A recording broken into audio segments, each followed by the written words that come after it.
Creo que ya está grabando. Estoy probando un grabador nuevo, así que espero funcione. Bueno, nuestra segunda sesión del taller de literatura norteamericana. Las veo muy entusiasmadas comprando libros norteamericanos. A mí me parece muy bonito eso. Creo que se justifica, creo que vale la pena explorar la literatura de esta manera y creo que lo están haciendo de una forma más consciente, que no notan. Como que a veces uno compra libros y se encanta por libros, pero ya sabe uno qué está comprando. Entonces ya uno ve Toni Morrison, entonces ya sabe quién es Toni Morrison, ya uno sabe quién es Harper Lee. Entonces yo creo que la intención siempre de los talleres va a ser esta, va a ser eh, que tengan una intención y que sepan que estamos leyendo y darle como un norte a todo, ¿cierto? Para hoy nos traen los 40, los 50 y los 60, que es un tema bien crucial, bien importante, que marca no solo la literatura norteamericana, sino la literatura mundial. Y son la generación del beat. Esta generación que viene, bueno, el término beat lo trae John Kerouac, que luego más adelante se los va a recomendar cuando terminemos el taller.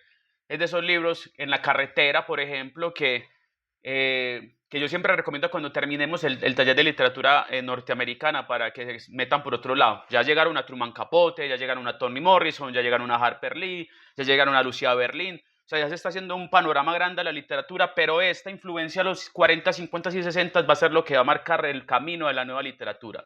El Generación Beat nace en los 40, nace justamente con John Kerouac, nace justamente con Allen Ginsberg, nace con William Burroughs, que ese tipo va a ser bien importante en la generación. Es un tipo que fue muy brillante, que tuvo mucho dinero, pero el exceso de dinero también lo llevó a una ruina gigantesca con la droga, con todo el tema de la creación de la contracultura norteamericana y se iba a convertir en una figura tanto positiva para el movimiento, pero también supremamente negativa y un lastre también al final de su vida. Tiene un libro que se llama El almuerzo desnudo, no es un libro, no sé quién lo ha leído, ahí está, Cristina. Es un libro bien difícil de leer, es un libro pesado, es un libro denso, es un libro que cuesta. No es un libro que yo recomiendo a todo el mundo. Eso es como el cine de horror. Eso no se le recomienda a todo el mundo porque no todo el mundo está dispuesto a verlo. Pero que sí tiene las tripitas duras y el corazón un poquito duro y se pueden mantener por ahí en ese tipo de escritura. Pues William Burroughs creo que es. Y esa traducción que tiene ahí Cristina es de las mejores que hay, es la de Anagrama, igual que la que mostró ahorita Natalia de Truman Capote. Son muy buenas traducciones, así que si quieren algún día entrarle a William Burroughs, pues ese es como el momento y el libro que hay que leer. Tiene una serie de cuentos más, tiene una serie de libros más, pero creo que El desayuno desnudo es el que... Algo, perdón. Dímelo. El almuerzo desnudo sigue así como el fragmento que leí, todo lo de la droga de él, o qué, o sus cuentos separados. No, todo es igual. Es una novela, es un viaje, es un viaje. Es un viaje supremamente denso. Juan, buenas noches, bienvenido, papá. Es un... em, es un viaje, digamos que lo importante que le da la generación del beat, aparte de esta contracultura y de poner en escenarios cosas sórdidas y densas, es el viaje también. Obviamente es en una exploración. Hay que entender de que es posguerra, entonces eso también está hablando de una depresión social estadounidense, donde hay un debacle económico, un debacle político, hay de pronto también una falta de patriotismo. Entonces como la gente no tiene identificación por nada, no tiene identidad por nada, entonces salen estos manes en los 40 y 50 a poner, a hacer que los jóvenes por lo menos se sientan parte de algo. Y ahí es donde adquieren algo supremamente denso. O sea, el movimiento más grande que tienen las juventudes en la historia de la humanidad fue el hipismo. Y el hipismo nace del beat. O sea, el hipismo es la maduración del movimiento beat. Entonces ya se dan cuenta lo importante que es esto. Obviamente cuando entra en el año del amor y todo el tema del 68, el 69, ya los beats ya venían un poquito oxidados, pero pues llegó una generación nueva, que ahorita hablaremos esto, de poesía, de rock and roll, de la inspiración de una cosa con la otra. Incluso hay un historiador que dice que los Beatles se inspiraron en los beats y por eso pusieron Beatles a la banda. Entonces ahí conectan con un montón de cosas y es porque ponen sobre la mesa temas como la exploración de la espiritualidad, que es supremamente importante, cosa que la literatura no lo había puesto. O sea, John Kerouac, Allen Ginsberg, William Burroughs hablaban del budismo, hablaban de la sexualidad, de las drogas, hablaban de la búsqueda de la verdad sobre todo, que eso era un tema extremadamente filosófico, ¿cierto? La verdad. En Francia ya Michel Foucault estaba explorando la verdad desde la microfísica de poder y macrofísica de poder. Era un tema completamente alejado de la literatura y completamente alejado de la gente de pueblo. Y lo que hace la generación del beat es traer estos temas al pueblo, al de a pie. Obviamente van a entrar figuras supremamente importantes que ya hablaremos de él, pero creo que el nacimiento del beat y el nacimiento también del jazz, el jazz como movimiento contracultural también de los negros, hace que se reúne y se explote un montón de cosas. Por eso el bebop, que es como todo el tema del jazz, hay un estilo de jazz que se llama el bebop, está inspirado en la literatura también beat. O sea que nos damos cuenta que esta generación fue supremamente importante para la influencia de la literatura norteamericana. Obviamente van a venir cantantes también que van a sumar a esto, y para mí es importante mencionar, por ejemplo, a Bob Dylan. Bob Dylan también hace parte de esta generación del beat y se inspira acá, que más tarde iba a ganar el premio Nobel en el 2016, y también hace parte de esto. Janis Joplin también, que también es supremamente importante. Entonces yo creo que ahí vamos contestando un poquito como la importancia que tienen y el anticonformismo que tenían con el sistema que estaban viviendo, las estructuras sociales establecidas. Obviamente lo tradicional no estaba ahí, y ahí también iba a entrar lo negativo siempre.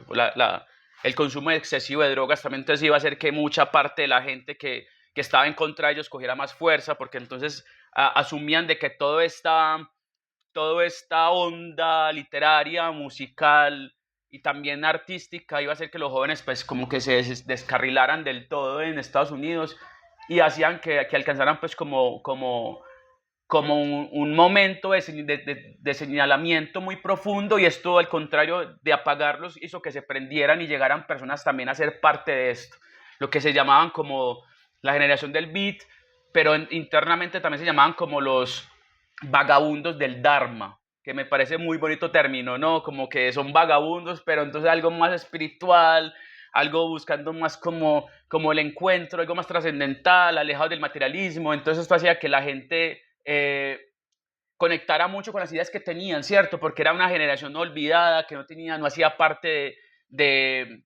digamos que del establishment americano, que no estaban pues como muy en la onda de tener dinero, y el sueño americano que se venía también como que ha tenido varios momentos históricos el tema del sueño americano, y esta generación trata de derrumbarlo por completo, porque decían, ¿cuál sueño si aquí ni siquiera podemos dormir? Decía William Burroughs en uno de sus cuentos.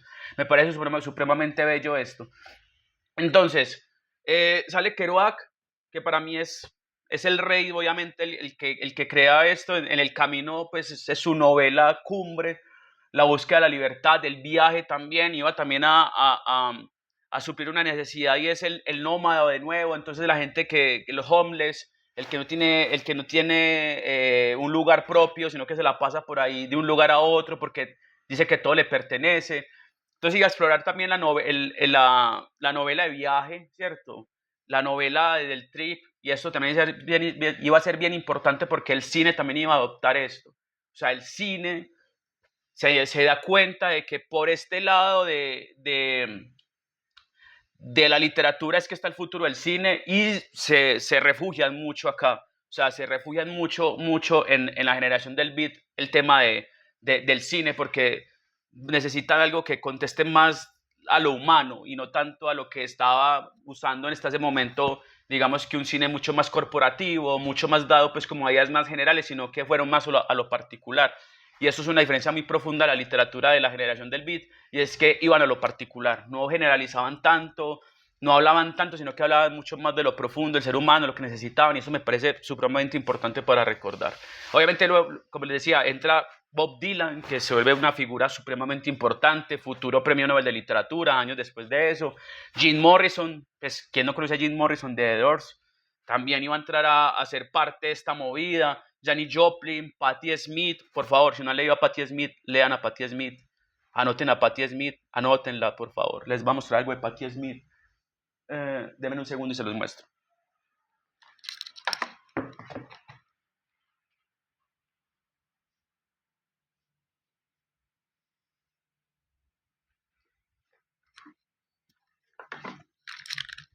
Esta mujer se volvió muy famosa, es ella, Patti Smith. M-Train se llama el libro. Es una colección de su vida, de lo que ella vivió en Estados Unidos, de cómo nació su música.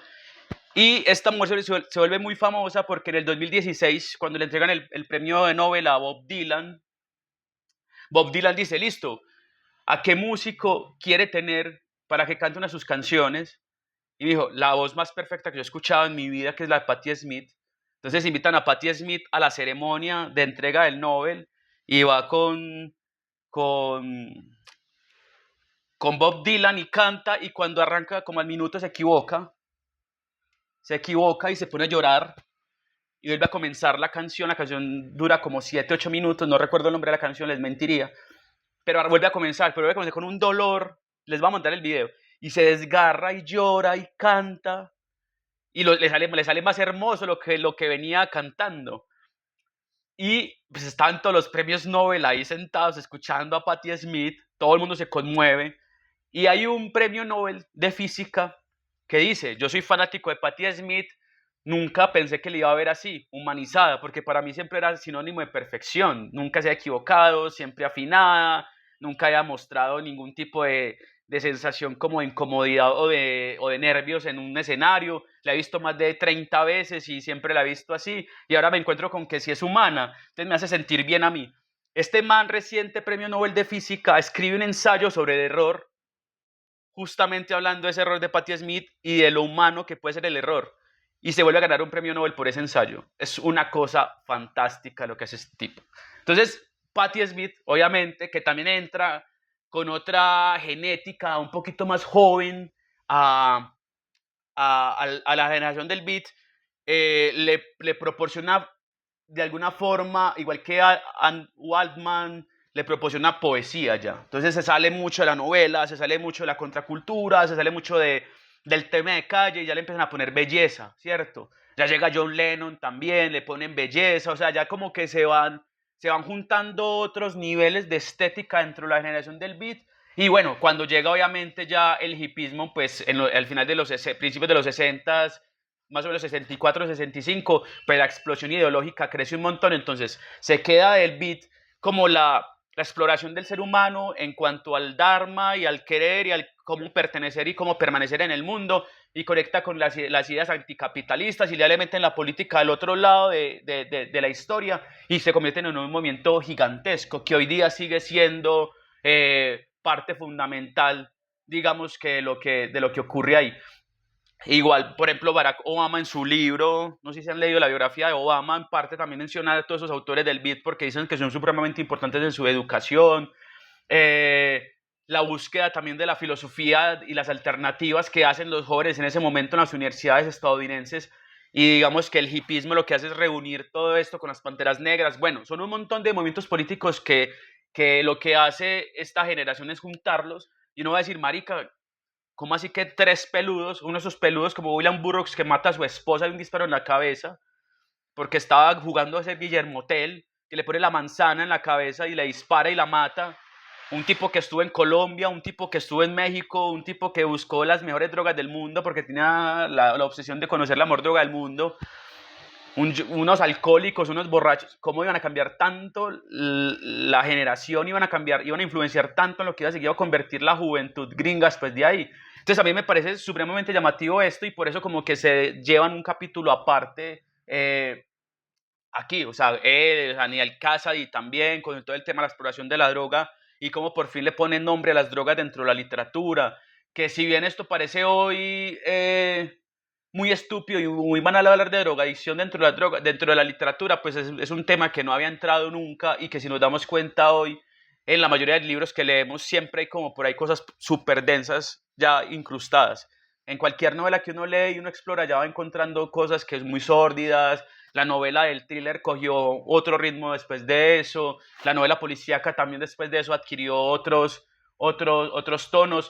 Por ejemplo, aquí en Colombia autores como Mario Mendoza, como Santiago Gamboa, de alguna forma, sin esta generación del beat, no tuvieran tantas herramientas que luego arrojaron. El cine norteamericano cambió a partir de ahí porque se dio cuenta que ponían más elementos más humanos. Luego sale Taxi Driver de Martin Scorsese en el 72, que se convierte en una película también de la movida y delito y que también contesta un montón de preguntas de cómo es la noche en la que se dice que es la capital del mundo, que es Nueva York, y luego contesta pues ahí, ¿se la han visto? Taxi Driver de Scorsese, sí. Entonces ahí también hay una conexión, que es una de las películas de las que yo más he disfrutado en mi vida, seguramente sí, por la construcción de personaje que hace Robert De Niro ahí, que es un taxista, es un veterano de guerra que se convierte, la guerra le da un toque gigantesco, aparte le da un delirio y también le da insomnio, entonces aprovecha ese insomnio para manejar taxi de noche en Nueva York y se da cuenta la prostitución, se da cuenta el rechazo, se da cuenta la xenofobia, se da cuenta el racismo y quiere cambiar el mundo a partir de lo que está viendo ahí, que de alguna forma va a entender que es más fuerte que lo que vio en la guerra. Es un tipo que se va enloqueciendo en la película, pero que luego entrevistan a Rob Snyder y a Martin Scorsese y a Martin Michael, que son los guionistas de la película, dicen todo esto es generación del beat. O sea, no habría unas películas de pandillas de Nueva York sin una generación del beat. No habrían películas supremamente importantes sin esto. Entonces a mí me parece que hay que tenerlo en cuenta. Y que conecta, y obviamente ya sufre una cancelación, se van oxidando, se van volviendo viejos, se van volviendo, digamos que un poquito anticuados, porque pues ya salen otros movimientos más rápidos, después del rock and roll también ya la rebeldía no les da a los 40, 50 años, ya no les da para hacerlo, ya se ven ridículos, como por ejemplo Bukowski, que ya se veía ridículo viejo actuando como de 20 años, ¿cierto? Ya llega un punto donde ya no le da, o sea, es como uno ver ahorita a Kiko disfrazado de niño todavía, o la Chilindrina, uno ya siente como pena ajena, como marica, ya hay que dejar morir las cosas. Esta semana había un video de Kiko de 80 y, ¿cuánto? 80 y algo de años, yo estoy todavía disfrazado de niño y decía, qué vergüenza ya, o sea, acaban con el mito del personaje, ¿verdad? Entonces, esta generación del beat empieza a tomar, o sea, tienen relevancia obviamente porque son los precursores y todas siguen siendo los dioses, no sé qué, pero se están moviendo viejos. Y ahí es donde llega la mal llamada contracultura y es que llega un tipo como estos. Llega este tipo, Charles Manson, que es un tipo que poco mucho tiene que ver con la literatura, pero sí con la evolución de la cultura norteamericana. Y iba a mostrar, Antes el libro este se llama, de quién lo escribe. este es de Tono O'Neill. Pues es una historia bien completa de él. A mí ese personaje siempre me llamó la atención y les voy a explicar por qué. Me llamaba mucho la atención por la forma en cómo enamoró un país y cómo se volvió una figura que luego esto iba a representar, eh, digamos que abrió la puerta de lo que iba a ser sentirse orgulloso de cometer delitos, que esto antes no se veía. Antes estaba Ed Gein, antes estaba Andrea Chikatilo, pues antes habían otros personajes que también habían sido asesinos en serie, Kemper y todo, pero estaban tras la sombra, no les gustaba nada, y este tipo despierta un tipo de narcisismo diferente y se da cuenta uno que lo que lee y lo que escucha pues son los Beatles, que lo que escucha son los Biggies, es The Doors, lo que lees a John Kerouac, que cuando lo cogieron con el libro de Salinger en la mano, el Guardián del Trecenteno, que es este libro que durante mucho tiempo censuraron en Estados Unidos y que han tratado de cancelar. No sé, es el libro que más han tratado de cancelar en los últimos 50 años y no han podido. Y todavía hay una parte del gobierno que lucha porque ese libro no se lea en Estados Unidos. Y me parece supremamente denso. Como detrás de este libro existen tantas historias como la de Mark Chapman, por ejemplo, que es el asesino de John Lennon, que también termina siendo un enamorado de Manson. Bueno, en fin, ahí conectan un montón de historias, pero para mí Manson conecta y va cerrando esto porque es el que condensa todo lo que está. Un líder espiritual, lo que está hablando John Kerouac en sus textos, un líder político, lo que hablaba William Burroughs en sus textos, una liberación sexual, lo que hablaba John Kadiasi en sus textos. Era un man que sabía de política, de poesía, de literatura y que representaba todas las minorías juntas y que empezó a tener un montón de seguidores, ¿cierto? Que luego más tarde llamaría la familia Manson, y que ahí conecta con algo supremamente llamativo y es que asesinan a Sharon Tate, que era la esposa de Roman Polanski, un director de cine, este homicidio supremamente famoso, donde extrañamente él no mató a nadie, simplemente persuadió a la gente para que lo hiciera. Y el tipo empieza a tener unos discursos supremamente alienados a la literatura norteamericana del momento, como a la costa este, todo lo que pasaba en San Francisco, todo lo que hablaba Lawrence, ahorita les hablaré de Lawrence Feligretti, que era bien importante también porque fue el primero que tuvo una editorial enfocada en generación del beat, y todavía hoy hay una librería abierta que se llama City Lights. Es una librería que todavía hoy está abierta y que solamente vendía generación del beat y música de rock, rock and roll, todo el jazz de negros, y que esta librería que todavía hoy se vuelve pues un encanto y es obviamente es una pieza fundamental para la historia de la generación del beat. Se, se daba cuenta Manson que todo lo que estaban ahí lo reunía a él, pero obviamente se fue por una energía supremamente negativa. Entonces asesina a Sharon Tate siendo la esposa de Roman Polanski, que Roman Polanski estaba dirigiendo una película que se llama El amanecer de los lobos o El anochecer de los lobos, no recuerdo bien, que iba a ser grabado el video en el edificio Dakota, que el dueño, por cierto, era uno de los políticos más grandes de Estados Unidos, y ahí mismo se grabó un video de los Beatles. Entonces, ahí afuera, de ese edificio, del edificio Dakota, es donde Mark Chapman asesina años después a John Lennon. Entonces, como que ese edificio encerraba una historia, y ese edificio lo mencionaba Patricia Highsmith en sus libros. O sea, como que empieza a cerrar ya un misterio y ya empieza a salir como una onda supremamente oscura a esta generación, y creo que ahí como que conecta. Entonces lo que hacen ahí es tratar de cancelar todos estos libros. Aullido de Allen Ginsberg, que es de los libros más leídos de la generación del beat también. La censura al almuerzo desnudo que tiene ahí Cristina en traducción de anagrama. Entonces empiezan lo que empiezan a hacer es a cancelarlos. Pero ¿qué sucede? Que la gente, cuando le cancelan algo, antes invita a que la gente lo lea más. Claro, entonces la gente otra vez en los 80s y los 90s sale Caroline Casadi, sale Joyce Johnson, sale otra generación como Diana Di Primi, sale Elsin Cohen, sale Ruth Weiss, una generación nueva de beat, y le da otra onda a esta mierda y despierta otra vez la generación del beat, que ya en los 90 sí ya iba a morir definitivamente porque ya esa ideología ya estaba muy obsoleta, o esa liberación sexual pues ya no hay necesidad porque ya se vivía en liberación sexual, entonces ya no habría que hablar de esto, ya el racismo está presente todavía, pero ya en un segundo plano, entonces ya las discusiones políticas y sociales eran otras, entonces empieza a morir el beat. Pero ahí como que no sé si están enteradas, pero es supremamente importante para la literatura norteamericana y mundial cómo estos 5 borrachos drogadictos la cambiaron.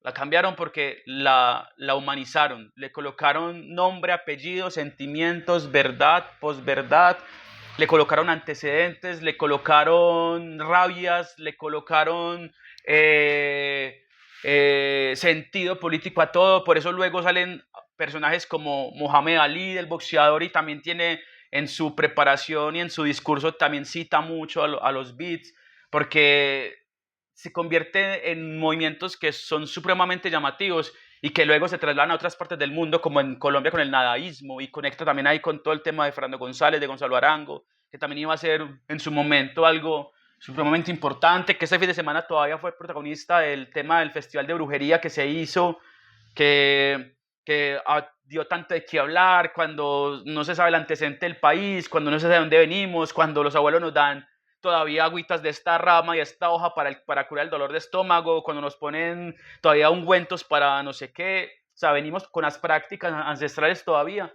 pero que todavía hay parte de la sociedad que se quiere alejar de esto, y eso pasa todo el tiempo. Entonces, ahí como para hacer un preámbulo ampliamente del beat, ahí yo creo que Juan David quería escuchar esto, quería que habláramos un poquito más a profundidad la generación del beat, así que les voy a preguntar y abro ya la charla mientras yo aquí preparo la otra parte, si leyeron, qué les gustó, qué no les gustó esta generación, el almuerzo desnudo de Burroughs, que hayan leído antes de estos autores.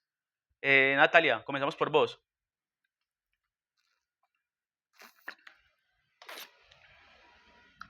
¿Cuál de las dos antes? Tú, arranca tú. Ah, ¿verdad? Usted también está noreña. Yo que yo a noreña le digo noreña. Ah, bueno, A mí me dicen de Noreña. ah, bueno. Tanto no había leído ninguno, tampoco había oído los nombres de ninguno. Eh, te quiero hablar principalmente pues, del tema del almuerzo desnudo. Eh, ay, a mí me gusta, yo tengo para eso corazón durito, contrario a mi vida real, que soy un merengue, pero para eso tengo corazón durito y tripas duritas, y me gusta esa angustiecita, me gusta. Eh, me recordó mucho un libro que yo me leí peladita, que yo creo que por eso yo nunca me acerqué a las drogas, que se llamaba Pregúntale a Alicia, que era de una niña alemana. Entonces, bueno, por eso es tan explícito, obviamente estoy hablando de dos tipos de literatura completamente distintas, porque esta niña era como un diario, una cosa muy distinta, pues, pero me gustó y no me gustó, es una cosa que queda uno agotado, pero que sí quisiera explorarlo más. O sea, todo el libro debe quedar uno pues de cama, pero muy chévere, o sea, se le quedan uno las imágenes así, tú les parece la aguja entrando y sale el pedacito de pus, y entra la droga y una cosa muy impresionante. Entonces sí, no conocía a los Beatles, la generación de Beatles no lo conocía, la música sí, que me ha gustado mucho Jim Morrison, eh, Janis Joplin y todo eso. Entonces muy bacano estos rebeldes y aquí anote para tener los otros, muy bacano. Sí, ¿no? Y que ahí también cabe algo que para mí es la revolución más grande de la humanidad. O sea, yo digo que después de la rueda, el alimento más importante es la imprenta porque deja memoria. Pero para nosotros como personas, yo creo que la música es supremamente importante. O sea, el lenguaje de la música, puta, qué rico estudiar música, hacia profundidad, pero se da cuenta uno de la importancia que tiene, obviamente, todo. La literatura y la música van de la mano porque una es hermana de la otra. Pero como esa música de los negros, de Gordon Peppers, de Charlie Hancock, de Aretha Franklin, ¿cierto? De toda esta gente que, pues obviamente sin mencionar todos a Joel Coltrane, a toda esta gente, a Marvin Gaye, toda esta gente que nace en los 50, 60 en Estados Unidos, sobre todo los negros, la fuerza y la energía que la literatura les brindó para aguantar. Eso me parece supremamente bello. Esta generación, como les explicaba yo una vez con el tema del antes y el después de la generación de los 50 y 60 de la literatura latinoamericana con Gabo y compañía, que decían que la diferencia era William Faulkner, que tener a William Faulkner era la diferencia entre una generación y la otra. Para estos músicos en Estados Unidos, para los rockeros, fue la generación del beat. Fue porque esa fue la que les permitió hablar de todo tipo de cosas en la música. Y eso me parece supremamente denso y bello. Primero porque obviamente despiertan muchos demonios y despiertan también mucho que hacer y también la gente se empieza a identificar y no a identificar, sino digamos que a manipular toda esa información a conveniencia. Entonces está el asesino en serie que también decía, no, es que yo leí o yo vi, yo escuché y la música me dijo que hiciera esto, porque la música, y ahí es donde comienza todo el tema de la música que ordena qué hacer y la música que le dice a uno, le da mensajes subliminales y que si uno pone la pista al revés y todo eso nace ahí. Y entonces hacía la conveniencia, no, yo maté 50 porque es que a mí me lo dijo John Lennon en una canción, a mí me lo dijo Paul McCartney en una canción, a mí me lo dijo Jim Morrison en una canción.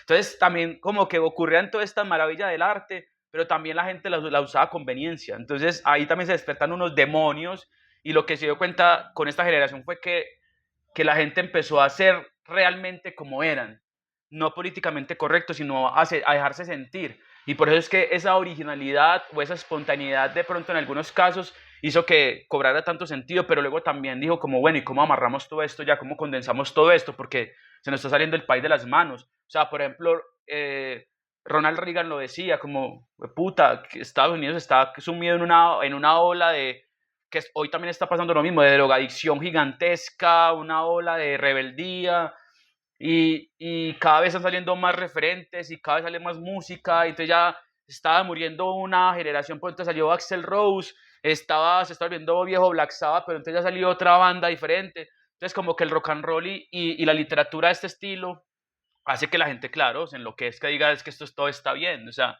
si este mal lo hizo yo, ¿por qué no lo puedo hacer? Y despiertan un montón de demonios en la juventud norteamericana, pero se da cuenta uno de la influencia de la literatura, ¿no? Que todo esto nace en movimientos tan profundamente densos como el rock and roll y el hipismo, con un sentido político, nacen de esta generación. Me parece a mí bellísimo como como 5 libros, 5 peludos, no pensaban nunca que iban a cambiar todo esto. Noreña. Anto, y también cuando tú decías que la revolución, pues también en la literatura, ellos escribían también como les daba la gana, o sea, mezclaban poesía, prosa, o sea, no había como unas normas para escribir, se permitían todo, según pues como lo que entendí. Exacto. No, Dímelo, dímelo. sí, dime, No, no, dilo, todo bien. no, iba a cambiar ya de tema. No, que en cuanto a las formas, eh, bueno, hablemos un poquito de estilo, vamos a hacer un poquito de clase de estilo entonces. Normalmente la literatura o una historia siempre va a tener lo que todos conocemos: inicio, nudo, desenlace. Y en medio de eso, en medio de llegar del punto A al punto B, en ese camino del punto A y punto B, pues tenemos que meterle una serie de sucesos, una serie de elementos que haga que esa historia sea atractiva, ingredientes que cada uno va adquiriendo desde su percepción, desde su individualismo, de su experiencia, de su estilo, de lo que lo nutre, de lo que no, y lo que quiere mostrar al final de la novela, y también esperando un poco estas relaciones con lo que quiere llevar y a qué público le quiere apuntar. Si ya es un autor consagrado, entonces ya tiene que tener un estilo, bueno, en fin. Como estos manes no tienen un público, hay una cosa que puso William Burroughs en uso, o que inventó William Burroughs, que luego la academia lo iba a nombrar, se llama InShot. Y es como coger recortes de la historia, separarlos. Cuando lean a William Burroughs se van a dar cuenta de que pone, por ejemplo, el 1 y 5 acá, luego le va a poner a 1. Entonces, si usted dice que todo es en orden, entonces sería 1, 2, 3, 4, 5, 6, 7, 8, 9, 10. Ese sería el paso. Este más me pone 1 y 2, y al siguiente capítulo me pone 7 y 8. Y al siguiente me pone 3 y 4. Entonces, InShot es coger pedazos de historia, fragmentos de historia, y cambiarles el orden, y uno como lector logra entender de que la historia está teniendo un norte diferente, pero lo está colocando en momentos distintos. Hace que la línea no se pierda, porque igual la va a comenzar y la va a terminar, pero en momentos diferentes. Esto es muy difícil de explicar dentro de como la maquetación de la literatura, pero cuando uno lo lee, uno dice: este hijo de puta está loco. Digamos que es como una rayuela de Cortázar, pero con un sentido mucho más, no tan... Es que la inventiva de Cortázar con Rayuela, a mi gusto, salió mal. Ya habrán gustos. Yo no lo disfruto tanto, la verdad. Me parece que fue muy propositivo y toda la vuelta, y se le reconoce. Para mí Cortázar es de los mejores cuentistas y nada, no se lo niego nunca, pero a mí Rayuela es más la fama que realmente la gente que lo ha disfrutado. Ya, ahí podemos discutirnos 1 hora y media más de charla. Pero William Burroughs sí le da mucho sentido. Es como cuando, ¿quién vio Romper el Círculo? La película. Todos la vimos, ¿cierto? Todos lloramos. Nos mostraron todo el tiempo una verdad. Juan la vio. Juan, ¿viste Romper el Círculo o no sos de Cullen Hoover? No, negro. No, yo sé que no, yo sé que no. Bueno, es una historia que donde lloramos todos porque, ajá, sí, listo. Pero nos mostraron toda la historia y nos hicieron ver una verdad, y al final nos dan la cachetada y nos muestran algo completamente distinto.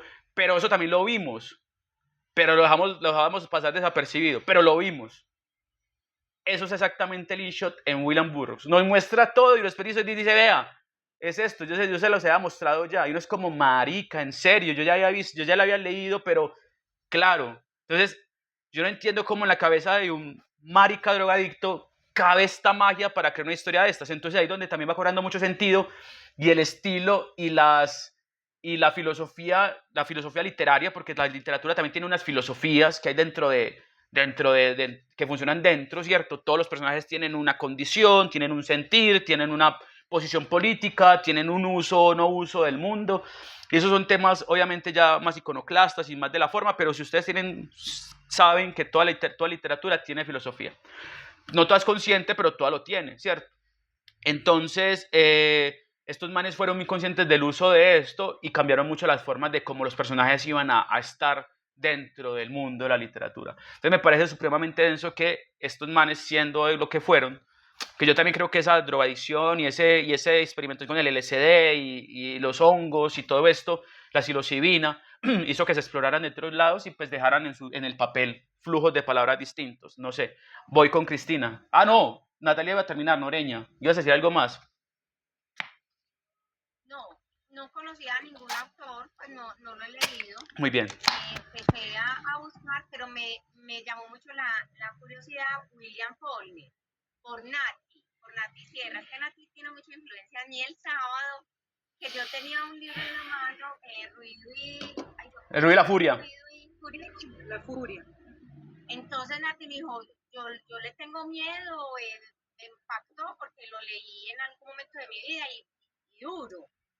Y empecé a leer de él y a mí me gusta cuando me manipulan, como que la mente la manipula. Yo soy así como medio, así como malvada, así policía negra, como manipulación. Yo sí soy mala por fuera y por dentro, no como Nati. Nati es pero, pero me da miedo, después de que Nati me dijo eso, me da susto, no sé qué tan densa sea su obra y tan difícil de entender. Tampoco pues que sea como un cortazo o algo así, que uno como, o sea, a mí me gusta que me agobie, que me deprima, que me haga llorar, pero que la entienda, pero no, me da susto que no sea pues como el último Nobel, que me imagino que es difícil de entender. Entonces quisiera saber como más de William Faulkner. Nati, perdón, pero antes de que hable algo, acuérdate que yo la leí primero de bachillerato, es una masacre. Eso. Entonces por eso Sí, me sí. traumatizó. Para hoy también está William Faulkner. Tengo que dar una oportunidad. William Faulkner también hace parte de la contracara de lo que venimos hablando, porque también para hoy está William Faulkner, ya le hablaré de William Faulkner y de su inventiva, pero entonces déjame, pregunto aquí a Cristina y ahí mismo hablamos de William Faulkner, que me parece bellísimo. Obviamente para mí está en el top 3 de mis autores de la vida, entonces obviamente ahora les contaré por qué. Cris, cuéntanos tú, ¿qué tienes ahí ya el almuerzo desnudo listo? Ya lo leíste, ¿cierto? Leí en febrero, por segunda vez. Porque lo leí joven y sabes que uno a veces lee los libros y cuando uno es mayor uno los va entendiendo con otra información que uno va acumulando en la vida. Ajá. Pero es un libro que yo no lo recomiendo a nadie, sin embargo me parece que es una genialidad. La genialidad del libro, hay poesía aquí. O sea, como que este hombre demuestra que en lo más abyecto, en lo más escatológico puede haber belleza, pero no es fácil verla. O sea, tienes que hacer un gran esfuerzo con tu cuerpo, porque el libro te genera rechazo, ¿no? Yo me imagino mucho de como lo que debe ser un adicto, ¿no? Y sobre todo una sustancia que él usaba, ¿no? Creo que estás demasiado relacionado con tu cuerpo y tu universo se limita a tu cuerpo y por eso él tenía esa obsesión con el ano, con todas, el capítulo donde él está bailando con su ano, una cosa bastante desagradable, pero la verdad hay que leerlo, no creo que nadie lo vaya a disfrutar, pero sí se puede aprender su genialidad. Pero mi gran hallazgo, y de hecho fue la razón por la cual yo me apunté a este curso, este señor. Ay, hermoso. Siempre lo había querido leer, la verdad, era como uno de los clásicos pendientes, no sabía mucho de él, más allá que siempre decían que era la influencia de García Márquez y de Juan Rulfo, que son escritores que yo amo. Este libro es increíble, pero es bastante complejo.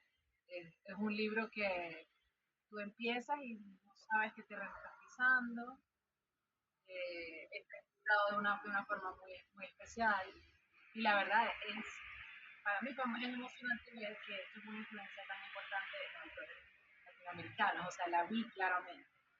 Pero en mi opinión, tanto Márquez como Juan Rulfo lo superaron, siendo esto algo muy lindo. Es como tres grandes allí están dando la mano que hicieron cosas muy increíbles. A mí no me parece que sea tan denso, la verdad. Me parece que no es fácil de leerlo porque uno está como muy perdido, porque bueno, empieza primero desde la perspectiva de una persona con deficiencia cognitiva y no lo entiendes hasta luego, ¿ves? Como, okay. Benji. Y bueno, no, sí, esta traducción cuando empiezan, te deja de ejemplar y yo, ejemplar, o sea, buscando las palabras, como hay un lenguaje que como que es un poco arcaico, un poco lejano, entonces esos son como que otras distancias para leer hoy a Faulkner. pero no quiero leer toda su obra, eso es de verdad muy genial. Y me encantó. Esa te gustó mucho, te gustó esa, y sabes que esa es la primera obra de él. Eso fue lo primero que escribió. Ok, es la primera. Luego sigue Mientras agonizo, que es... Mientras agonizo es una cosa, y Santuario es... Pero Mientras agonizo es la obra de Faulkner. Sí, es como... Okay. Es una cosa impresionante. Aunque su obra maestra, obviamente, eh, es El ruido y la furia, pues como conecta. Para mí lo que hace Mientras agonizo, que es una historia narrada desde 15 perspectivas diferentes, ya ahí yo digo, hijo de puta, ¿cómo logra esa vaina? O sea, eso es literatura, literatura, o sea, una historia contada por 15 personas, uno dice, puta, ¿qué es esta? Estamos hablando de un entierro, el entierro de una madre en su pueblo natal, y lo van a narrar 15 personas diferentes. Y esto es muy loco, porque es que todo el mundo ve la realidad de forma distinta. Y a mí me parece eso, puta, eso se le vuela a uno la cabeza. Entonces, ahorita hablaremos de William Faulkner, obviamente, pero qué rico que hayas entrado a él y que lo hayas disfrutado y que digas, ve, no es tan difícil, porque se han encargado de hacerlo ver difícil, se han encargado de hacerlo ver difícil, pero es un lenguaje cómodo. Lo que pasa es que las ideas que tiene sí son un poquito densas a cuesta, pues, como que a veces con el flujo de la discapacidad, o de pronto a veces se saca con cosas, pero en cuanto a la literatura, tampoco le recomendaría a alguien como que apenas lleva leyendo 2 libros y va a pasar del manual de, no sé, el Club de las 5 de la mañana, y pasa a William Faulkner, pues obviamente va a sentir el diablazo. Pero si uno ya tiene uno un callo como lector, pues no le va a ser tan difícil, como aquí a ninguno le puede dar difícil, pero sí tiene una complejidad y tiene ahí como un tema. Pero qué rico, Chris, que hayas disfrutado a William Faulkner. Te voy a recomendar un par de cosas de él, obviamente, pues Mientras agonizo y Santuario, que son, y obviamente él, y también leer, obviamente, a Hemingway, si no lo has leído, si lo has leído, también entender un poquito que también es inspiración de esos, pero hablaremos ahorita más tarde de Faulkner. Juan, Hola Anto, buenas noches. A ¿cómo? las demás también, ¿cómo están? ¿Cómo les ha ido? ¿Todo en orden? ¿Todo en orden? ¿Tú qué? Bien, aquí todavía hoy se estoy trabajando en la oficina, pero no quería perderme el encuentro y la verdad solamente como decía Anto, tenía un interés especial con la generación beat, había un par de cositas y había visto muchos documentales, pero quería ya como empezar a profundizar en el tema y pues la verdad es que Burroughs me parece también pues en el libro lo conseguí una edición muy bacana en una librería de segunda y lo vi, de hecho hace poco y ahí tengo una edición chévere y bueno pues con lo que, con lo que veníamos hablando a mí me parece algo también chévere y como aprendizaje, ahora lo decía Cristina con la introducción de lo que escogiste de Biobanco, el tema de lo que habla de cómo estamos también atacando incluso las políticas antidrogas, ¿no? Claro. Del eslabón y de cómo políticamente también una persona que lo ha vivido de esa manera, hemos hecho como mucho énfasis en ese tipo de aprendizajes, o pues sí lo sabemos, pero pues obviamente políticamente no tiene eh, como, como acogida por la plata y bueno, en fin. Eso me pareció bastante chévere y pues en tema de lenguaje ahora veía como el comentario de Sara en el chat y pues a mí por el contrario sí me parece como muy bacano ese tipo de textos, de hecho entre más real, más crudo, entre menos adornado, pues me parece mucho más bacano. De hecho me parece que es la literatura que más me gusta, la que nace de la entraña de la que son las cosas como son y digamos, no se, ni se adornan, ni se exponen otras palabras, sino, pues, así es la vida, así es la experiencia y pues entre más real, bacana. El tema también, de la estructura me parece una vaina que desde el estilo pues también es bacano porque no estoy buscando ni como que les guste, no estoy buscando aprobación, es lo que estoy viviendo y es lo que estoy narrando un poco también el estilo de Kerouac, del tema del viaje, al final son crónicas de lo que van viviendo, es como un diario que no tiene tampoco filtro, no tiene censura, estoy narrando tal cual como vivo y eso a mí me parece pues del carajo, porque al final eso es lo que estamos viviendo, no ese realismo no es mágico ni mucho menos, pero pues es como es y no me interesa tampoco ni quedar bien, ni generar audiencia, no estoy buscando reconocimiento, simplemente, obviamente luego políticamente pues tiene una influencia grande y eso pues, también me pareció bien especial, pero no sé si lo estaban buscando tampoco, o sea, No. no sé si estaban tampoco dando, ¿cierto? Como que no estaban haciendo como una revolución en sí misma, sino que fue también espontáneamente dándose. Tengo como ahora como el antojo del aullido de Ginsberg, también me Oh, parece un tema, creo que esta es como la siguiente lectura que siento que quiero hacer. Y iba a decir otra cosa de eso. Ah, y de los vagabundos del Dharma. De hecho, también Kerouac hizo también el libro de él, también otro de sus obras, también me parecería como bacán. Entonces, frente al tema de la estructura, también después de Burroughs, cuesta mucho, pero también me parecía una vaina demasiado, demasiado chévere. O sea, ir viendo cómo se te va aclarando en la medida que vas avanzando y cómo vas viendo el retazo de lo que vas planteando, me parece una vaina también muy especial. Y frente a los otros, lo otro no los leí viejo antes, pero bueno, ahí dejo por ahora. Juan, ¿a vos te gusta? Vos has estado conmigo leyendo mucho japonés durante todo este tiempo también. Hemos leído mucho. Anótate un autor que se llama Gary Snyder. Gary Snyder. Ahorita te lo dejo en el chat si querés. Gary Snyder. Fue catalogado como el beat tranquilo. Es como el zen de la generación del beat. Y te puede gustar mucho porque está muy influenciado por los kamis que hablamos en la literatura japonesa. Por todo este tema de los dioses que bajaban cada 8 de noviembre a la tierra. El man se inspiró mucho ahí y escribió una narrativa inspirada obviamente en la generación del beat, pero la contracultura la llevó fue por el ecologismo y por la meditación. Y sacó unos cuentos y una poesía bárbara, weón, porque entonces era la rebeldía sesentera gringa, pero conectado con la mentalidad zen y dándole sentido a todo, o sea que todo tenía que tener un motivo.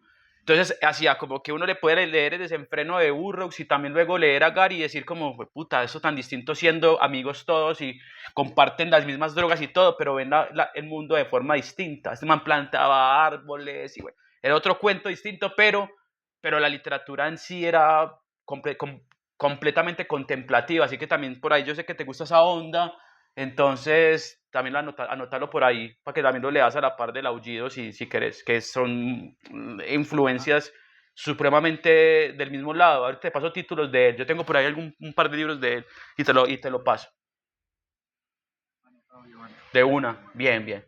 Entonces ahora sí, el papá de papás, el papá de nuestra literatura, el papá de la literatura norteamericana.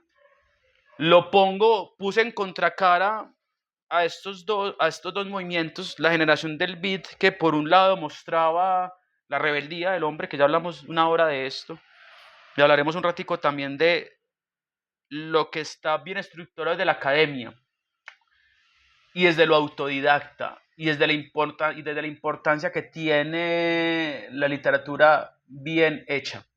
Y voy a decir bien hecha porque si bien hay una parte de mí, de Anto, como lector, que le agradece mucho el impulso y como Juan también agradece mucho cuando todo va desde las tripas y cuando todo va desde el sentir, Lucia Berlín y toda esta gente, también soy consciente de que hay personas de que sus vidas tampoco son tan atractivas como para que las cuenten de esa forma. ¿Sí me hago entender?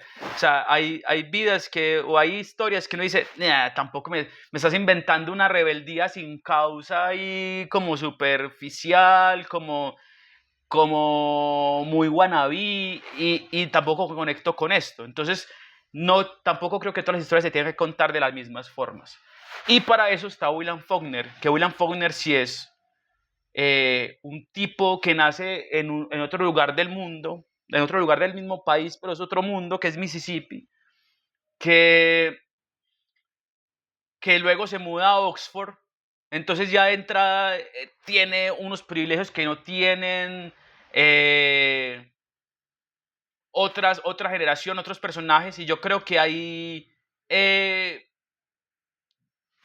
conecta con el mundo de otra forma. No es lo mismo escribir con hambre que escribir sin hambre, con la barriga llena. No es lo mismo escribir siendo pobre que rico, no es lo mismo escribir siendo negro que blanco, y más en Estados Unidos. Y este man viene del abuelo, que también, William C. Faulkner, el abuelo de él, político, obviamente una familia aristocrática de primer nivel, que muy rápido, es a los 10 años, 11 años, empezó a leer todos los clásicos que le llegaban a la mano. O sea, una fascinación por la literatura, una fascinación por, por todo lo que ocurría en lo que encontraba en la biblioteca de sus abuelos, en todo lo que encontraba en la universidad, todo lo que encontraba en el colegio, todo lo que encontraba pues como en su día a día, porque obviamente sus familias se relacionaban con familias supremamente distintas de las que hablamos ahorita. Empezó a escribir muy temprano, demasiado temprano empezó a escribir, y fue durante mucho tiempo cartero. Desde joven fue cartero, siempre está este afán de que los jóvenes tengan su primer trabajo, ¿cierto?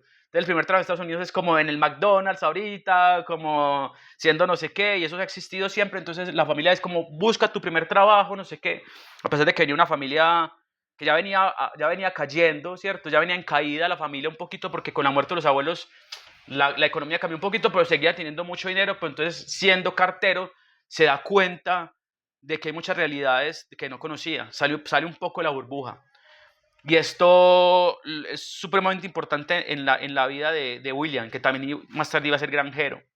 Iba a dedicar mucho tiempo a la granja para entender un poquito cómo pensaba esa persona. Entonces era un man más metódico a la hora de escribir, a la hora de profundizar, a la hora de modernizar la literatura. Y les voy a dar 3 elementos por el cual, para mí, William Faulkner, y para muchos estudiosos, cambia la narrativa moderna, y es que le da un monólogo interior a los personajes. Los personajes no venían siempre estaba el narrador presente, y el narrador determinaba cómo se iba a sentir el personaje. Y lo que hace Faulkner es que el personaje tenga un monólogo interior, un flujo de conciencia, obviamente inspirado mucho en Joyce, ¿cierto? En Joyce, que para mí Joyce también es, si no han leído Joyce, por favor, también lean a Joyce, a James Joyce, por favor. Obviamente hay que leer Ulises, sí o sí, hay que leer Dublineses también, sí o sí. También inspirado mucho en Proust, obviamente, que Proust también tiene esto del flujo de conciencia, que es muy fragmentada, que es profundamente psicológica, que es profundamente densa, pero no desde esa rebeldía, sino desde el día a día. Hay un libro muy bonito, no sé dónde está. ¿Han leído ustedes? Aquí lo tengo.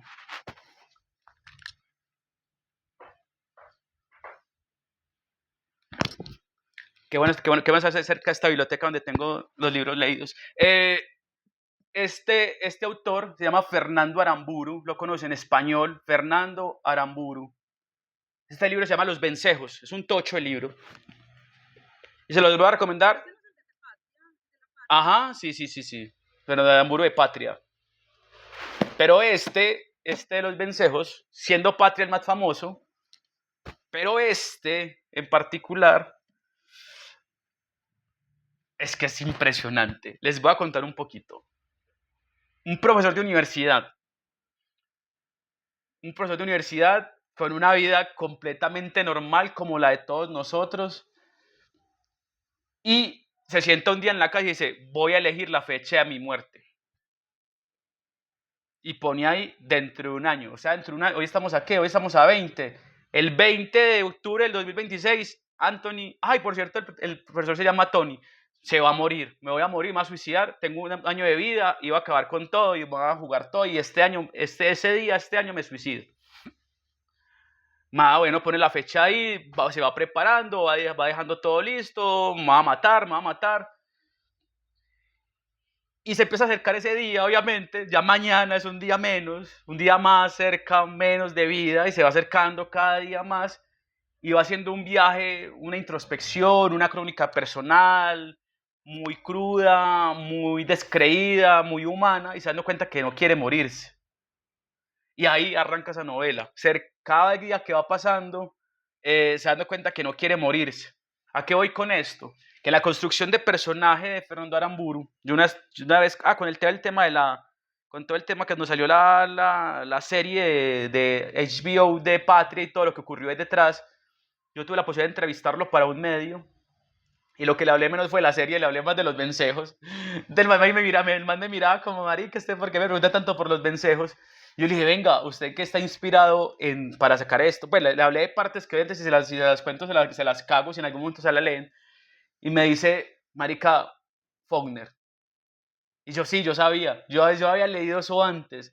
Y son esas estructuras fragmentadas del ser humano de estar en contravía todo el tiempo. Yo creo que eso es supremamente necesario y es muy bonito cuando uno lo lee. Porque cuando usted le pone de momento un personaje que le gusta no sé, todo el tiempo le gusta el jugo de naranja y durante toda la vida le gusta, es como que decís, qué vida tan simple, en ningún momento peleó con el jugo de naranja. Pero cuando uno le gusta algo y le deja de gustar, y cuando uno va y viene, cuando uno se encanta y se enamora, las que aquí tienen pareja, no sé quién está casada, quién no, pero no todos los días está uno enamorado, uno se encanta por días, por momentos, por lo que sea, uno luego va a una aceptación, luego va a un desengaño, luego se enamora otra vez, luego hay una aceptación, como que son un montón de cosas juntas que ocurren en un matrimonio, una vida, la vida misma es eso, es un viaje entre la culpa, el señalarse, el amarse, el quererse, el odiarse. Y cuando un personaje no tiene eso, es como, marica, le falta vida a esta personalidad. Y eso es lo que le imprime William Faulkner. Una estrategia de personajes bien planteadas, que son muy cambiantes, que tienen culpa, que tienen deseos, que tienen pulsiones, que mezcla dos mundos, porque acuérdense que fue cartero, fue granjero, pero también estudió en la universidad y fue príncipe de las letras, entonces tiene dos mundos muy distintos a su merced, y en esos dos mundos adquiere la pulsión del negro y del pobre, y del rico y del blanco, y así, la alusión es así, el negro está destinado a ser pobre y el blanco está destinado a ser rico, y el blanco que no sea rico entonces no merece estar en este lugar, y si un negro se hace rico entonces es delincuente, y por eso este man crea el universo de Jaunapatawa County, que es ese universo que él crea, donde viven unos con otros, donde reflexiona sobre la muerte, porque sus personajes se van muriendo como cualquier pueblo, donde hay pobreza, donde hay desintegración familiar, donde hay contravías políticas, donde incluso luego dicen, yo me enamoré más de Jaunapatawa County que de Mississippi, mi lugar, mi ciudad de vida real, porque me di cuenta que me gusta más habitar allá que habitar mi mundo real, entonces yo disfruto más mi mundo literario, y se metió tanto allá que todas sus historias, hasta Luz de Agosto, que fue digamos que su cumbre, la novela coral que encierra todo este universo de, de Jaunapatawa, ahí deja también todo el tema de la decadencia humana, de la ruina, hay economía, hay leyes, o sea, crea un universo supremamente denso y bonito que, no sé, hay poca gente, por ejemplo, como Vargas Llosa, que se sentó durante 20 años a estudiar solamente este universo y a crear como todo lo que ocurría ahí y hacer como ese ejercicio de memoria y tiempo dentro de este universo que crea William Faulkner, y por eso es que crea tanta fascinación. Ya por el estilo de lectura, como lo decía ahorita Cristina, son libros que se pueden leer fácil porque son historias que se pueden leer y se pueden disfrutar y que tienen un nivel como de muy universal a la hora de leerse, pero que cuando juntas todo el universo de William Faulkner y le das sentido a todas las novelas y te das cuenta lo que ha creado es como, marica, es supremamente denso. Entonces ahí es como la importancia que tiene este man en la literatura. Obviamente yo recomiendo comenzar por El Rubio de la Furia, obviamente. Luego recomiendo Santuario, que para mí Santuario es cosita bella. Obviamente también está Luz de Agosto. Y Mientras agonizo es para mí su mejor libro. La reflexión sobre la muerte que hace ahí, como en 15 personas cuentan la misma historia. O sea, para mí esto es fascinación. Y luego cuando uno lee a Rulfo, cuando uno lee a García Márquez, cuando uno lee a Juan Carlos Onetti, el uruguayo, que vuelvo y lo digo acá, yo siempre lo digo, para mí del mundo latinoamericano es el que mejor novela tiene, pero es otra discusión. Se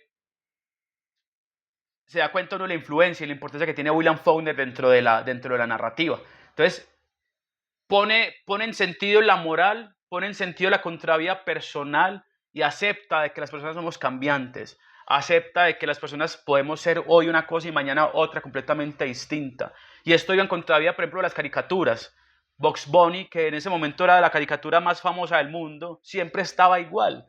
No sé, todas las caricaturas, ninguna envejece, ninguna, nada, todo está igual en la televisión, las películas son supremamente iguales, todo estaba igual, que la influencia más grande de la televisión. Yo menciono mucho la televisión y el cine porque es que es lo que influenciaba al mundo en ese momento y hoy también, ¿cierto? Entonces, la música, y todo venía siendo igual, como que había un afán de no envejecer, y todavía la estética, por ejemplo, la estética femenina es esta, ¿cierto? Yo me tengo que ver más joven, entre más pase el tiempo, más joven me tengo que ver, y se inventan todo el tiempo cosas es para verse más joven, no para aceptar esa edad, sino para verse más, para robarle tiempo a la vida, así sea San Pedro Grisales, que tengas 70 años, te quieres ver de 20 años, y esto va en contravía a lo que planteaba Faulkner. Faulkner decía, hay que aceptarse, marica, o sea, el tiempo va a pasar para todo el mundo, el tiempo va a pasar para todos, para mis personajes también. Entonces uno ve como novelas y conectan, hay ciertas doors, lo que él habla como las open doors dentro de la literatura, esas puertas abiertas, que conectan algunos personajes dentro de su universo y se va dando cuenta uno de que aquí fue adolescente, aquí ya está viejo, pero le da sentido a ese tránsito y no me lo pone por ponérmelo, sino que le da sentido, le da importancia a ese personaje. Uno lee eso y uno dice, marica, esto es una joya. ¿Cómo vas a poner un libro escrito hoy en 2025 y luego me va a leer Natalia, Cristina, Juan David, me van a leer y dentro de 30 años va a sacar el mismo personaje que saqué hoy, pero ya viejo, con otras ideas? Eso es una cosa loquísima. Entonces, esa es la importancia que tiene William Faulkner en esos microcosmos que llamaba Vargas Llosa, en esos microcosmos que llamaba luego Hemingway, y que por eso en esa construcción de personajes, de moral, de personalidad, dejar de ser NPCs, pues como no personal counters a todos estos protagonistas de la novela, a darle sentido, hace que se convierta en el autor más importante, digamos que de Estados Unidos en cuanto a la novela, porque reúne todos los elementos que necesitaban. Obviamente reúne la densidad de los clásicos que ya venía leyendo. No sé si han leído ustedes a Frankenstein, por ejemplo. ¿Han leído Frankenstein? Nati no ha leído Frankenstein, Natalia tampoco, Cristina sí lo ha leído. Yo no. Juan tampoco. Nosotros tenemos la imagen de Frankenstein, es del cine, ¿cierto? El monstruo, pero va más allá de esto, es también un hombre queriendo jugar a dar vida, ¿cierto? Es el hecho de buscar el amor también, porque él dice, yo quiero amar, necesito a alguien idéntico a mí para poderlo amar, y le dicen, no puedo crear a alguien como usted, no puedo hacer algo igual, le dice Víctor, el profesor, el científico, le dice, no puedo hacer algo como usted, es donde desata la furia de este hombre por no poder amar, de este monstruo, de esto que se inventa, y es ese afán de buscarle sentido a la vida, y como este monstruo no se lo encuentra, entonces decide acabar con todo. Igual que King Kong, si se dan cuenta, King Kong también es igual, es una bestia que se enamora de una mujer, y cuando se da cuenta que no la puede tener, entonces se deja matar, deja de dar la guerra. Y esto ocurre mucho dentro de la novela de William Faulkner, y eso me parece muy llamativo a mí, de cómo es el sentido de cómo conecta con todo esto. Y cuando lean Beloved de Toni Morrison, se van a dar cuenta de que Toni Morrison está completamente inspirada también en la estructura de personajes de William Faulkner. O sea que ahí se da cuenta uno como en McCarthy, como José Donoso, como Vargas Llosa, como Netti, como Saer, como García Márquez, como Rulfo, como Cortázar, como un montón de gente, bueno, me quedó la lista pues en infinita, de autores que dicen de William Faulkner la definición de persona y de cómo no sentir vergüenza por ser persona. Y eso me parece a mí súper atractivo. Que uno como persona le ha enseñado que uno no se puede contradecir, de que uno que tiene que mantener la palabra. Y eso nos pasa mucho a nosotros. Hagamos un plan para mañana, salgamos nosotros mañana a comer. Y llega yo mañana y diga, no, pues puta, ya no quiero. Ya armé el plan ayer y ya no tengo energía para ir. A uno le cuesta un montón decir que no. Y a uno tiene que estar en la libertad de decirle, marica, ¿sabes qué? Ayer te dije que sí porque estaba supremamente animado, pero hoy lo pensé y ya no quiero ir. se vale, marica, se vale completamente decir que no. Y esto lo pone William Faulkner en sentido en sus libros. Dice, el ser humano tiene todo el derecho a contradecirse, todo el derecho a ir en contravía, a decir hoy una cosa y mañana decir otra completamente distinta. Y esto me parece a mí supremamente bello. Y luego como también de tanto leer a Shakespeare, entonces adquiere también el castigo divino de la literatura, también de leer a Balzac y a Flaubert también, le incluye mucho ahí como la estética francesa para decorar ciertos pasajes de sus libros, para describir los paisajes.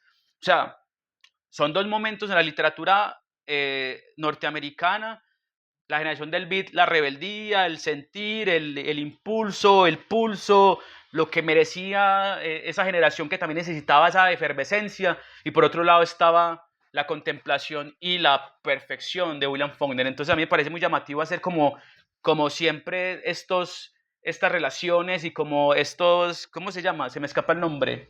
Alguien que me diga, como cuando uno, se me escapa la palabra, tiene una palabra y se me escapa. Bueno, como el paralelo, pues, como el paralelismo entre estas dos corrientes que comparten mundo, pero que están inspiradas en cosas diferentes, pero que al final del día te das cuenta que son exactamente lo mismo, solo que los personajes sienten de una forma distinta o gestionan su emoción de forma distinta. Mientras en John Kerouac alguien pensaba en matar a alguien de un impulso o atropellarlo con un carro, William Faulkner meditaba durante años cómo cobrar venganza con esa persona. Entonces, también le quiero hacer daño, pero de otras formas. Entonces, me parece supremamente llamativo cómo el mismo momento histórico, los dos lo desenfundan de diferentes formas en la literatura. Hasta ahí la partecita de William Faulkner, que es bien denso, sí, en estructura, pero a la hora de leer, uno se agradece que leen tantos elementos. No sé ustedes qué tanto han leído, por ejemplo, este tipo de novelas que uno se queda como, marica, se quedó corto, me faltó información, me faltó sentido, me faltó, es como, qué personajes tan vacíos, o por qué me puso este personaje si no le va a dar sentido, o porque, no, y se lo escucha a mucha gente, que es como, no sé, le faltó algo, le faltó forma, le faltó fondo, le faltó historia, le faltó fuerza, le faltó sangre, y esto, no sangre literal, sino sangre como que palpita esa historia, y ahorita lo hay, es como que me parece supremamente denso. Yo le hablaba justamente, Noreña, que tienes ahí Panza de Burro, de Camila Abreu, que es una autora joven española de las Islas Canarias, en España. Yo tuve la oportunidad de presentar ese libro cuando ella vino aquí a Filbo, la presenté a ella en un par de eventos, y lo que me llama mucho la atención de Andrea es justamente algo parecido, y es que sus personajes tienen mucha personalidad. Y yo digo, fue puta, claro, uno agradece eso cuando le ponen sentido a los personajes, cuando los personajes tienen un background, tienen una historia, tienen un porqué. Uno agradece mucho eso. Y por ejemplo, ese libro de Panza de Burro, que son estas niñas que quieren crecer rápido, que quieren acelerarse, que quieren sentir la vida y que tienen 12, 13 años y quieren alicorarse porque dicen que el licor es lo mejor que les puede pasar y se dan cuenta que es una mierda por completo. Esa búsqueda de sentido a mí me lo que me contesta muchas preguntas de la literatura. Cierro esto, abramos preguntas. Pregunta, en el taller de literatura colombiana normalmente siempre pregunto como qué tanto puede alejar uno el autor de la obra, qué tanto cuestiona uno el autor de la obra. Y en el de norteamericana yo siempre me pregunto, es más, yo qué busco como lector en un libro. ¿Cómo llega un libro? ¿Por qué llega un libro a mis manos? Entendiendo que uno cada vez va madurando más. Los primeros veces uno llega a los libros porque al azar, a ver uno que le gusta, y no sé, ahorita le preguntaré a todos cómo llegaron sus primeros libros, como que es un montón de todo, y luego ya uno es como que se va encontrando el caminito y no decir, esto es lo que me gusta a mí, por aquí me meto, y va encontrando como esa arqueología de la literatura. Juan, ¿cómo lo ves? Antes de contestar, Iván, tú me quedé pensando mucho en el tema de la creación de personajes y de separar también de la obra y lograr esos escenarios difíciles, es decir, crear un mundo, unos personajes que se alejen de uno. Y normalmente lo que pasa es que el autor pues, hace referencia mucho de lo que ha vivido y lo que es, o lograr, digamos, alejarse de todo eso y poder generar toda una persona con una personalidad diferente a la de uno, unos pensamientos diferentes, todo un tema, un ambiente político, social, económico, cultural natural distinto a lo que uno es y lo que uno percibe, se me hace un tema de inventiva. Sí, o sea, es un nivel de creación tan profundo que es muy complejo, que abre un montón, porque normalmente uno se agarra de los recursos que tiene, de lo que uno es, de lo que ha vivido y poder lograr salir de eso y crear un mundo que no conoce o que uno no conoce, que no se logra uno imaginarle como putas inventó algo, porque al final también sobre esa discusión de no estamos creando ni inventando nada, estamos escogiendo lo que otro ya dijo y lo traducimos y lo interpretamos y en ese sentido lo creativo se me hace genial, o sea, de genio. Claro, no, yo lo decía no como autor, porque como autor pues tenés una serie de elementos que agarras o no agarras y le dan sentido a tu obra, sino como lector. Si yo como lector separo al autor de la obra, o sea, si yo soy capaz de leer a William Burroughs y encontrarle, por ejemplo, la genialidad a él, ¿sabes lo que mató a la mujer? Y un tiro en la cabeza. Como que tanto puede en mi cabeza, y lo pregunto, por ejemplo, especialmente, por ejemplo, por García Márquez. Aquí nosotros vemos de que no, que es que este personaje opinó sobre esto. Mire, por ejemplo, ahorita con lo de Palestina, con todo el tema de Israel, con todo el tema. Estamos buscando quién apoya a qué lado para cancelar, para señalar, ¿cierto? Y con eso un montón de cosas han pasado en el mundo. Como qué opina, por ejemplo, ¿qué opina Natalia Noreña de la corrida de toros? Y estamos esperando la respuesta para saber dónde la vamos a poner, si aquí o allá. Queremos saber por quién votó, si por Petro o por Uribe, para saber si la ponemos aquí o allá, ¿cierto? Siempre estamos buscando señalar. Pero casos, por ejemplo, como los de García Márquez, yo jamás he escuchado que en un conversatorio o en un encuentro se mencione a Gabo persona. Siempre se habla de la obra. O sea, de él si no hacen una decisión de la obra y la persona. Del resto de personas sí lo hacen. Por eso a Héctor Abad le dicen Héctor Abad facholince y por eso ocurren un montón de cosas, que qué opina con una cosa, con la otra. Pero entonces yo digo, ¿qué tanto? Preguntaba yo en el taller de literatura, es como, ¿qué tanto yo como lector soy capaz de separar la obra del autor como lector? No, el escritor pues tendrá sus cosas y que habrán vivido cosas que uno no sabe que vivió, pero yo como lector. Y en esta pregunta es yo qué busco como lector, yo qué busco en un libro, qué quiero encontrar en un libro, como Natalia qué busca en un libro, Cristina qué busca en un libro, como cuál es esa finalidad con la que abren un libro. Entendiendo que hay unos pactos, ¿cierto? Uno tiene un pacto con los libros, es que cuando uno abre un libro, uno se está permitiendo que todo lo que esté pasando ahí uno se lo va a creer, ¿cierto? Natalia ahorita mostró el de Harry Potter, y 9 y 3 cuartos, y Gryffindor, y tú sabes que toda esa mierda es falsa, pero cuando yo abro el libro me estoy permitiendo creer que todo eso sí existe, y lo voy a vivir y voy a asumir de que yo también quiero atrapar la Sniz dorada, yo también quiero una escoba, yo también quiero vivir en ese mundo. Yo acepto esos pactos. Pero yo que estoy buscando como lector cuando abro un libro. Ahora sí, iniciemos por Natalia, nuevamente, el mismo orden. Bueno, me pego un poquito también de lo que decía Juan. Es como no salir de esta realidad porque no le guste a uno, sino porque pues, uno la vive todo el tiempo. Entonces, a mí me gusta irme para la Segunda Guerra Mundial, me gusta irme para el colegio de Hogwarts, me gusta irme para los armeros, cuando la tragedia, o sea, irse para otros lugares a conocer otras cosas completamente distintas. Yo me acerco mucho por la historia, me gusta mucho la historia, creo que me hubiera gustado ser historiadora, pero al mismo tiempo también por ese sentido diferente. Mi vida es muy bonita, es muy tranquila y yo creo que por eso me gusta leer esas cosas también. Y por eso también leo podcast de asesinos en serie y todo. Y por eso me gustan los libros tristes. Es vivir cosas diferentes, creo yo, y me conecto mucho más con la lectura que con el cine y encantándome el cine. Pero me conecto mucho más con la lectura que con el cine y la televisión, incluso que con la música. Qué rico eso. Entonces, es evadir, sí, sueña que me encanta. Me encanta eso. Natalia, Entonces, ¿cómo se lo cierto? ahora sí, Natalia, Noreña. Hola, a mí me gusta, yo busco un libro para qué, como para sentir y conectar. Creo que esos son los dos verbos que busco, como sentir como esas emociones que me puedan transmitir, sentir ganas de llorar, de reírme, me encanta eso y conectar. A veces me meto en los personajes, a veces me gusta como vivir, como me meto en cada personaje, como sentir esas emociones, esos vacíos que me querían transmitir. Entonces busco mucho eso en los libros, básicamente sentir y conectar con los personajes. Me encanta eso. Cris, Bueno, yo busco dos cosas. La primera es, pues, me obsesionan los libros, como la literatura como arte.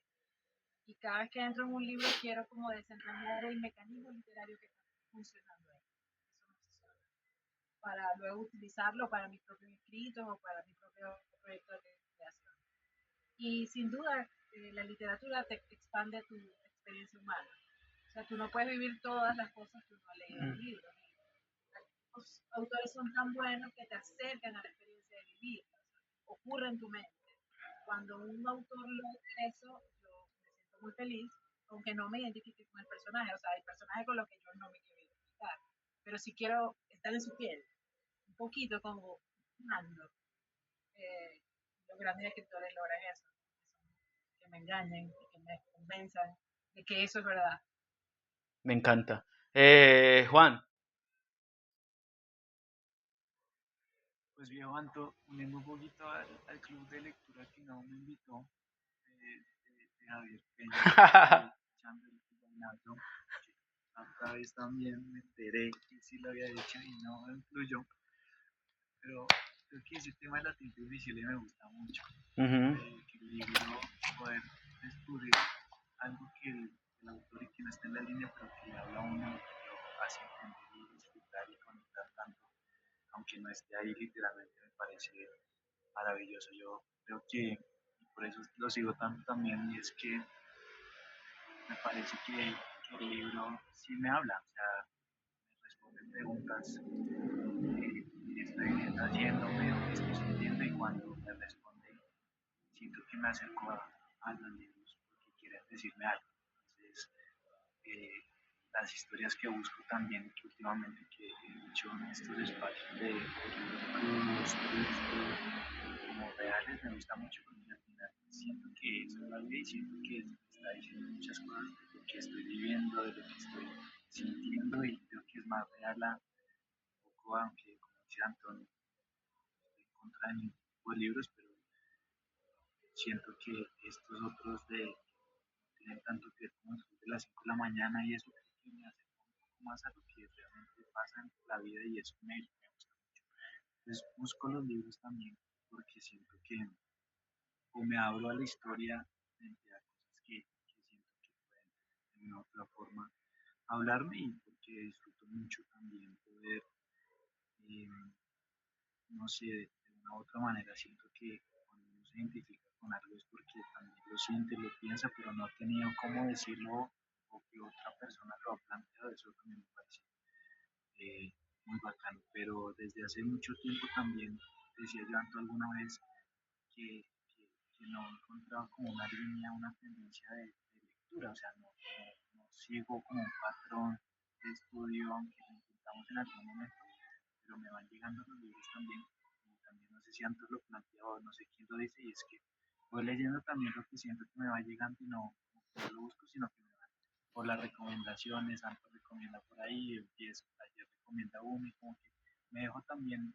nuevamente, me dejo guiar también como por eso, y me recomendaron uno y lo leo, y yo leo otra cosa de tema completamente distinto, entonces lo estoy dejando más como a la espontaneidad y dejarme sorprender, y pues ha sido una experiencia que está siendo muy sabrosa, y quería decir algo frente al tema de la coherencia que también me quedó sonando de esa mierda de poder estar uno, darse también el privilegio de esa lucha, ¿no? De todo el tiempo de usted tiene que ser coherente con lo que piensa, con lo que hace, pero si uno todo el tiempo es distinto, es muy jodido también plantearlo de esa manera, y también que sea destinado.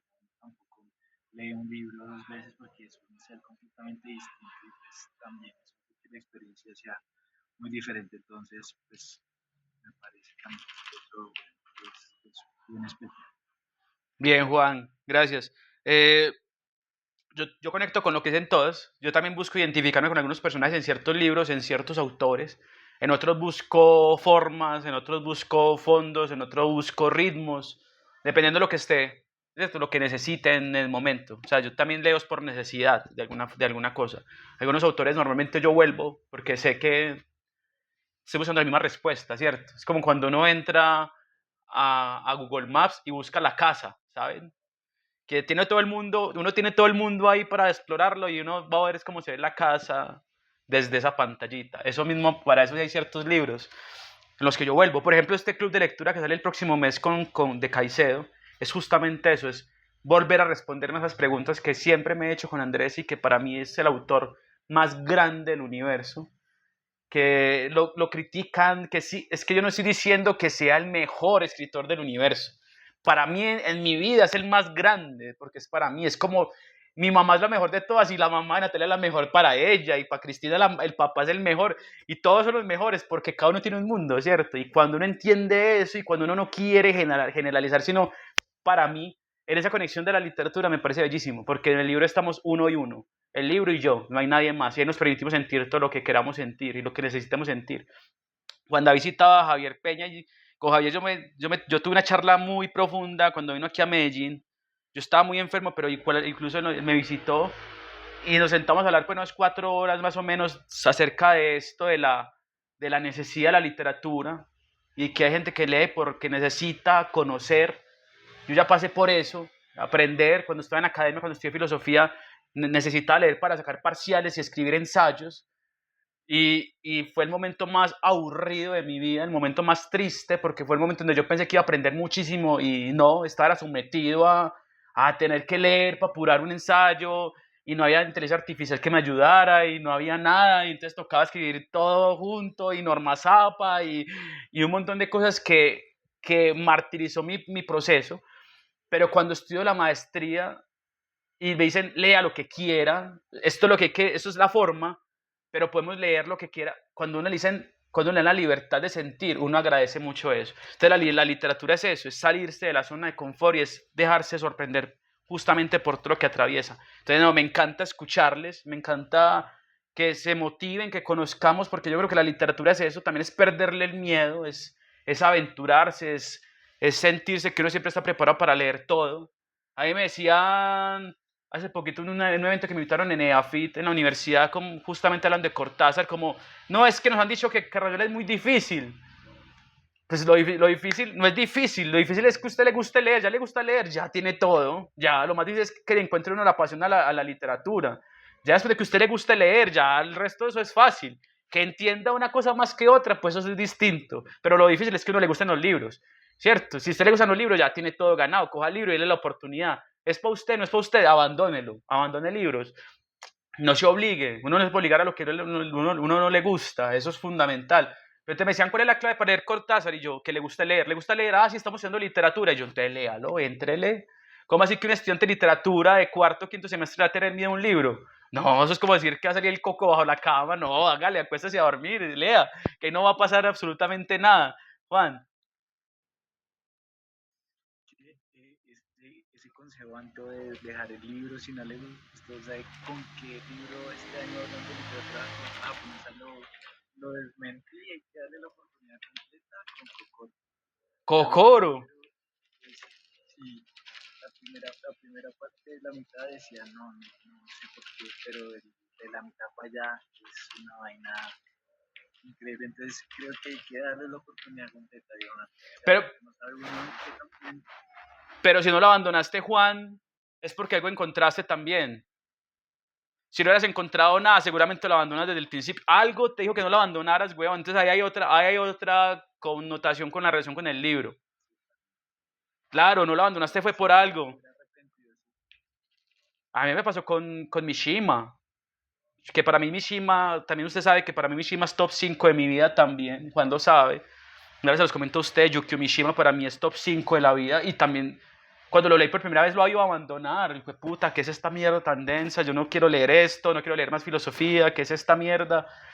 Y se convirtió en el top 5 de mi vida. Y para mí toda mi vida son tops. Yo tengo tops de canciones, de escritores, de libros, de películas, de todo. Yo te lo tengo en top y me encanta tenerlo en top.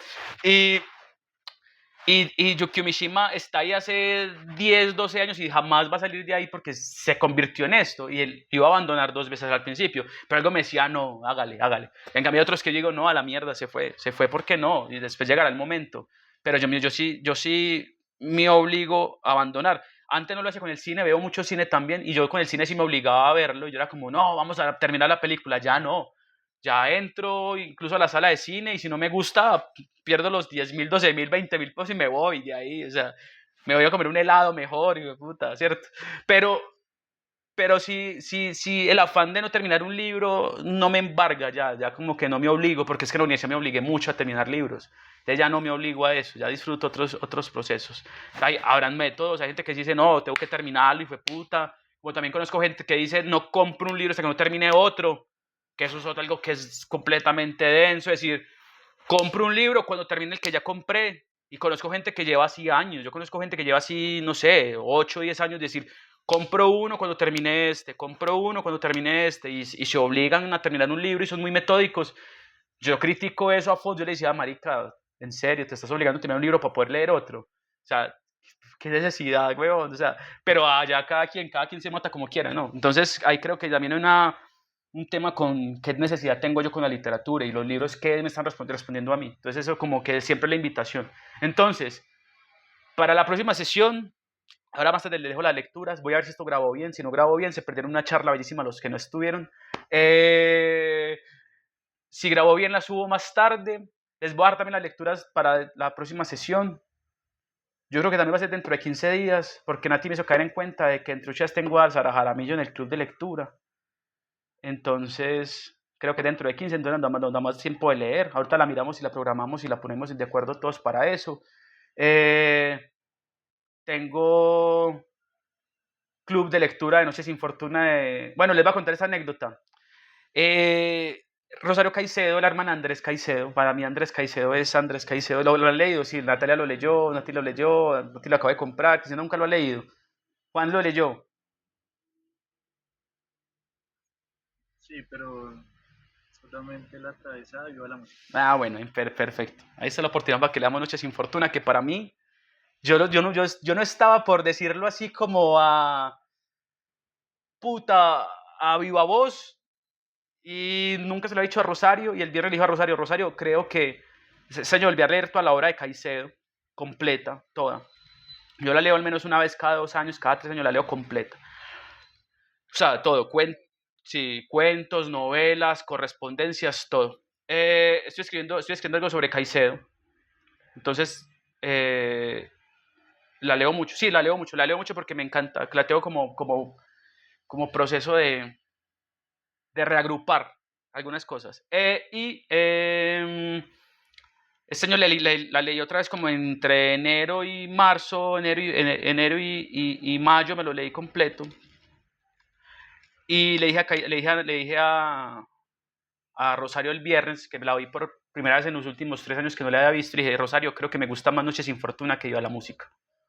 Creo que me está gustando más. ¿Será que me estoy traicionando? Me estoy encontrando cosas que antes no estaba viendo. ¿Qué pasó? Y me dijo, Anto, yo nunca le había querido decir a usted para matarle la pasión, pero a mí también me gusta más Noche sin Fortuna que Viva la Música. Y yo me quedé como, ¿what? Entonces hablamos como 1 hora y media de lo que para mí significa esto. Ella sabe que para mí Andrés es muy importante desde hace, no sé, 15 años más o menos. Y me he convertido en un defensor muy grande de la obra de Andrés en muchos espacios y siempre lo recomiendo y esto, pero hace rato no hablaba con Rosario como con Sin Afán, que siempre ha sido como en el corre-corre, como un almuerzo muy rápido porque hay un evento, o un almuerzo muy rápido porque me siento muy enferma, porque Rosario últimamente pues tiene 75 años, ya no es lo mismo de hace 15 años.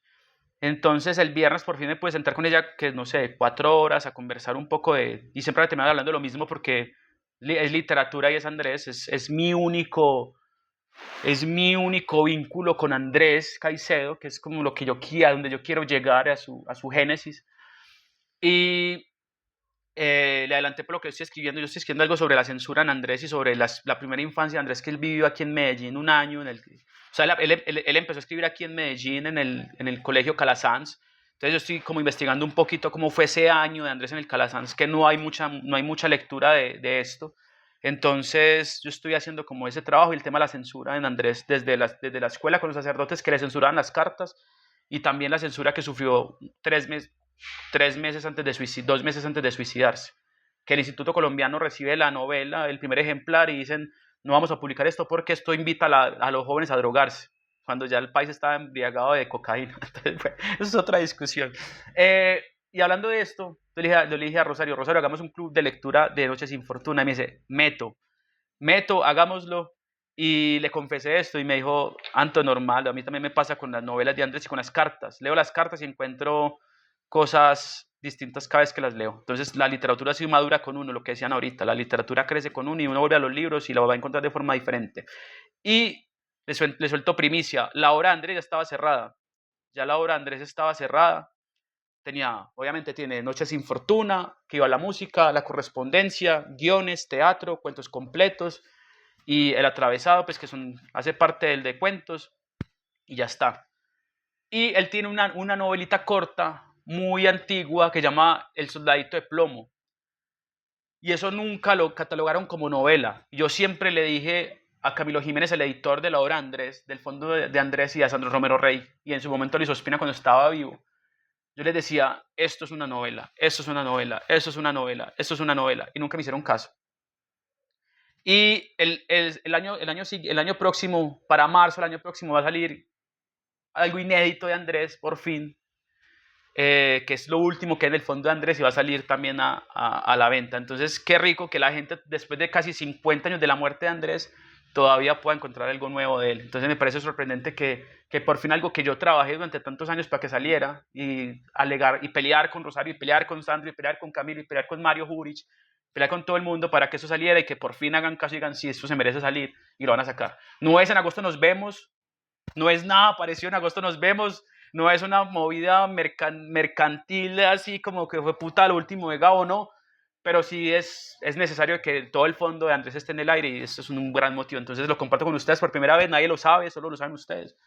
Y bueno, ahí estamos. Entonces ojalá se puedan sumar a este club de lectura que pues, es obvio que para mí significa muchísimo, que contesta mucho lo que soy como lector y que ahí encuentro mucho amor porque Andrés también fue muerte, fue desenfreno, fue rebeldía, pero también fue mucha disciplina. Fue un hombre que escribió, o sea, no sé si ustedes vivió 25 años, escribió una cantidad de páginas y de libros.